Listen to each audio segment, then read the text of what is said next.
I talked about this idea of the squeezed middle a few months ago, and at that point people were sort of laughing about it. Nobody's laughing about it now. Now, this government just wants to say all we need to do is cut the deficit and everything will be fine. But I don't think that's people's experience in their lives. What they're saying is, hang on, things seem to be getting worse. You're telling me I'm going to have tuition fees if my son or daughter wants to go to university trebled.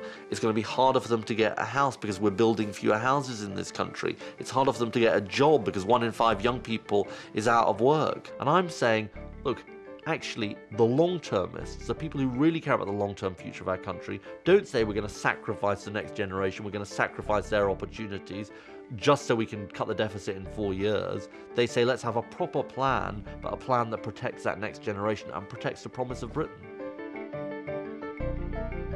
I don't think any politician who was in touch with the real world could possibly be embarking on that road. Sure, we would have had to have made cuts, but we wouldn't have been doing it in this way and at this speed. In January, what did the Prime Minister say? His 3 priorities for the year were growth, growth, growth. And what happened in this budget? Growth down, down, down.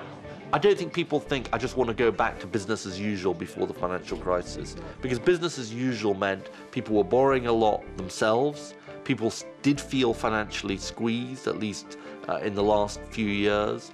And people thought, well, hang on, you know, I can see that there are routes up for some people, but what about my kid? You know, are they going to have a good job in the future?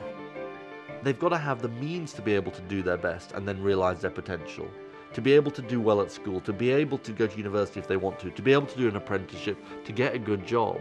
And that's what the promise of Britain is about the next generation being able to fulfill their potential and not find all these doors slammed in their face. I mean, the idea that Britain would be going backwards, that life would be tougher for the next generation than this one, I think is something that appalls people. And people have to use these local elections to say, is the government going in the right direction to meeting those challenges? I don't believe they are. Injustice and unfairness is what makes me angry. And that's why I'm in politics, to try and do something about it.